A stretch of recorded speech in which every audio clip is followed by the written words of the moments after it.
Halo Sobat yang cerdas, ketemu lagi bersama saya Jarski Maradoni di channel YouTube Cerdas Berasuransi. Channel yang akan mengupas tuntas semuanya tentang asuransi. Dan pastikan Anda menonton video-video yang ada di channel ini agar Anda semakin cerdas berasuransi. Oke, di video kali ini saya punya topik yang menurut saya sangat bagus dan perlu saya sampaikan ke Anda karena ini menjadi kebutuhan, menjadi gambaran visi Anda sebelum Anda berasuransi.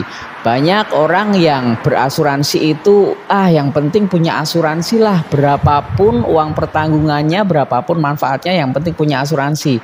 Banyak yang bilang karena agennya, aku dikejar-kejar terus sama agennya, karena agennya teman sendiri ndak enak, agennya saudara sendiri ndak enak. Banyak juga yang beli asuransi karena ikut-ikutan. Lu beli asuransi apa? Oh, beli asuransi ini, yaudah murah nih, aku ikut-ikutan aja. Dan yang paling gokil, ada orang yang bingung ngabisin uangnya, dia beli semua asuransi, nggak tahu manfaatnya apa, nggak tahu ketentuannya seperti apa, yang penting beli asuransi. Dan di video kali ini saya mau sampaikan kepada Anda bagaimana Anda harus mempunyai asuransi yang ideal. Jangan kemana-mana setelah yang satu ini.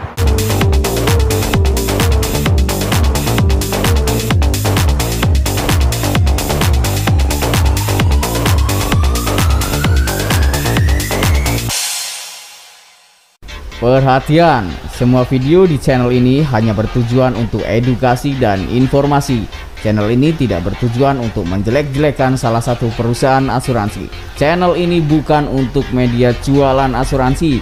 Jika Anda berminat mengikuti program asuransi, mohon dapat menghubungi kami secara pribadi untuk tindak lanjut.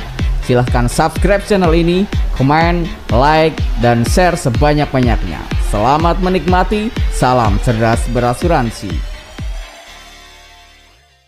Ya, seperti yang saya sampaikan tadi, banyak sekali memang orang yang saya temui, orang yang saya ajak ngobrol itu literasi pengetahuan tentang asuransi itu masih sangat-sangat rendah. Oke. Bagi saya tidak masalah, tapi ini menjadi PR saya tersendiri. Ini menjadi semangat saya dalam saya membuat konten-konten untuk mencerdaskan orang-orang yang melihat bagaimana harusnya berasuransi. Banyak yang komplain tentang asuransi, banyak yang ngomel-ngomel tentang asuransi karena pemahamannya tentang asuransi masih sangat minim. Ya, saya tidak tahu, saya tidak menyalahkan siapapun. Yang jelas semua pihak harus bekerja sama. Bagaimana orang harus punya pemahaman yang cukup tentang asuransi. Di luar negeri, Anda ketemu orang, Anda tanya orang itu punya asuransi berapa, saya pastikan orang itu punya asuransi lebih dari satu polis asuransi. Nah, di video kali ini saya mau sampaikan Anda biar Anda tidak asal-asalan dalam membeli polis asuransi. Biar Anda tidak asal-asalan dalam memberi asuransi. Ya, asuransi yang ideal itu seperti apa? Dari sekian banyak produk asuransi yang ada, sebenarnya hanya 3 jenis asuransi menurut saya yang harus dimiliki oleh setiap orang. Ya, dari sekian banyak tidak perlu dibeli semua. Menurut saya hanya 3 jenis asuransi saja yang harus dimiliki oleh semua orang, setiap orang ya. Dan mungkin dari ketiga ini Anda belum mempunyai sama sekali satu-satunya, atau mungkin Anda sudah punya satu tapi mungkin tidak tahu manfaatnya seperti apa, tidak tahu sejauh mana memproteksi diri Anda. Saya akan bagi topik ini menjadi 3 part. Yang pertama, yang ini saya akan bicara tentang asuransi kesehatan. Ini adalah asuransi pertama yang harus Anda miliki ya. Asuransi kesehatan. Oke, kita bicara ideal. Ideal yang seperti apa? Kita harus memiliki asuransi kesehatan. Nah, asuransi kesehatan menurut saya kita harus memiliki 2 kartu. 1 kartu untuk rawat inap dan yang kedua kartu untuk rawat jalan.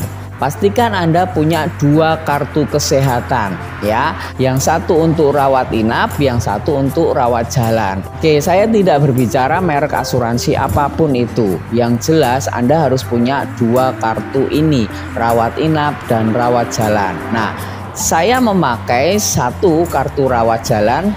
Yang saya pakai adalah kartu dari pemerintah ya. Selain murah, bisa dipakai untuk rawat jalan dan bisa melengkapi apa yang saya tidak punyai di asuransi atau kartu rawat inap saya. Saya beli kartu lagi di salah satu perusahaan asuransi untuk rawat inap saya, dan itu juga saya miliki juga. Nah, artinya saya sudah punya dua kartu untuk rawat jalan dan rawat inap. Dan berikutnya yang harus Anda pahami adalah Anda harus memastikan fasilitas dari kartu itu, entah itu kartu rawat inap dan kartu rawat jalan, Anda harus pastikan harus full cover, harus mengcover semua biaya rumah sakit, semua biaya pengobatan, semua biaya operasi dan fasilitas-fasilitas pendamping yang lainnya. Jangan sampai kita sudah bayar premi setiap bulan, ketika kita sakit kita masih nombok, percuma ya. Pastikan ini sangat penting, ini sangat penting. Sekali lagi, banyak orang yang saya temui kemudian saya tanya, punya asuransi kesehatan? Punya. Asuransi kesehatan seperti apa? Oke, asuransi kesehatan seperti ini, asuransi kesehatan kantor dan sebagainya. Hello, itu asuransi yang ada batasnya, ada plafonnya. Percuma Anda memiliki asuransi kesehatan yang ada batasnya, ada plafonnya. Maksud saya adalah seperti ini. Anda punya kartu kesehatan yang dibatasi. Per hari harus kamar yang seharga sekian. Anda dibatasi obat-obatan harus di angka sekian. Anda dibatasi kunjungan dokter harus sekian, operasi harus sekian. Semua serba dibatasi. Tapi ketika kita sudah masuk rumah sakit, kita tidak bisa membatasi berapa biaya rumah sakit yang akan kita keluarkan. Ya, kita tidak bisa membatasi berapa obat-obatan nanti, pengobatan, perawatan dokter, jasa dokter, semuanya tidak bisa kita batasi. Kita manut sama rumah sakit, manut sama biaya-biaya yang akan dihitungkan dari rumah sakit. Percuma kalau kita ikut asuransi yang ada plafonnya. Sudah kita bayar tiap bulan, oke, bayar premi tiap bulan, dan itu uang hilang loh. Hati-hati, itu uang hangus. Kita ikut asuransi bayar setiap bulan, itu uang hangus. Sudah kita bayar tiap bulan, kemudian kita sakit dan kita harus nombok lagi, kita keluar uang lagi. Ngapain kita ikut asuransi? Ayo, saya mengajak Anda yang menonton video ini, kita bisa cerdas dalam berasuransi. Percuma Anda punya asuransi yang ada plafonnya, yang dibatasi plafonnya. Percuma, sudah bayar tiap bulan, kalau sakit harus keluar uang lagi. Oke? Dan yang perlu saya garis bawahi untuk Anda yang punya asuransi kantor, yang fanatik terhadap asuransi kantor, saya katakan itu juga percuma, itu juga dibatasi. Anda punya asuransi kantor, itu adalah hak Anda karena Anda sebagai karyawan. Kesejahteraan karyawan harus diperhatikan perusahaan Anda, ya. Kalau Anda sudah tidak kerja di sana, saya jamin Anda tidak punya fasilitas kantor itu. Sampai sini saya harap Anda bisa memahami. Oke, percuma Anda punya asuransi kantor, percuma Anda fanatik terhadap asuransi kantor. Itu wajar-wajar saja, itu sah-sah saja Anda punya asuransi kantor.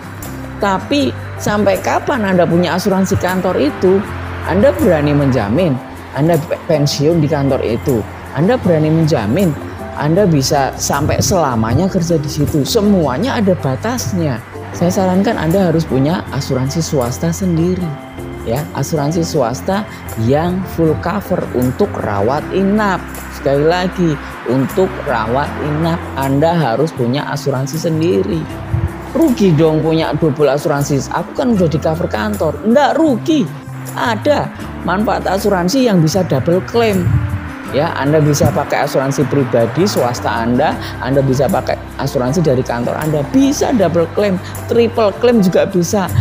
Berapapun asuransi yang Anda punyai, selama ketentuannya bisa, saya pastikan bisa. Dan saya sering melakukan hal itu. Oke, saya harap Anda bisa memahami. Sekali lagi, pastikan Anda punya asuransi kartu rawat inap. Dan pastikan kartu rawat inapnya itu full cover.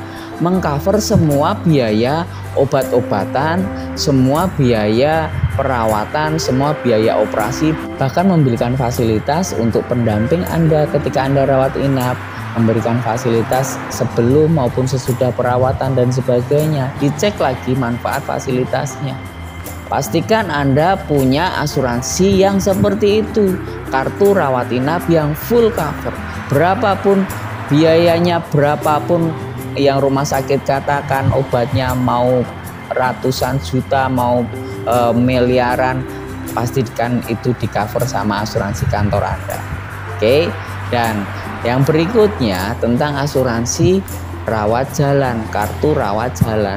Kalau saya lebih prefer pakai asuransi pemerintah, karena pemerintah prinsipnya tolong menolong ya. Apa salahnya kita mendukung program pemerintah? Kita ikut dan saya manfaatkan untuk fasilitas rawat jalan. Ya, umumnya di asuransi swasta, asuransi pribadi ada beberapa pengecualian dan pengecualian itu bisa di-cover oleh asuransi pemerintah. Jadi, asuransi pemerintah dan asuransi swasta pribadi itu harus Anda miliki. Itu tidak bisa saling menggantikan. Jangan membandingkan asuransi swasta dengan asuransi pemerintah. Asuransi swasta tidak bisa menggantikan asuransi pemerintah. Demikian juga sebaliknya, asuransi pemerintah tidak bisa menggantikan asuransi swasta. Yang bisa Anda lakukan, Anda harus punya dua-duanya. Anda harus manfaatkan dua-duanya, karena itu bukan untuk dibandingkan, tapi untuk disandingkan asuransi pemerintah dan asuransi swasta. Asuransi pemerintah untuk rawat jalan, asuransi swasta untuk rawat inap. Ya, itu aja di video pertama ini, di part 1 ini yang mau saya sampaikan kepada Anda. Yang pertama, asuransi ideal yang harus Anda miliki adalah asuransi kesehatan, proteksi kesehatan. Pastikan Anda memiliki dua kartu ini, kartu untuk rawat jalan dan kartu untuk rawat inap. Dan pastikan fasilitas dari dua kartu ini full cover, semua biaya di cover. Oke, konsultasi lebih lanjut silahkan cek deskripsi di bawah. Di video ini saya hanya sekedar mengedukasi Anda. Saya tidak sedang berjualan asuransi, tapi saya sedang mengedukasi Anda tentang pentingnya asuransi. Apapun tanggapan Anda, apapun keputusan Anda, pemikiran Anda, semuanya ada di tangan Anda. Tugas saya hanya menyampaikan, hanya mengedukasi. Percaya saya boleh, tidak percaya saya, itu terserah Anda. Sampai ketemu di part yang kedua untuk asuransi yang ideal. Salam cerdas.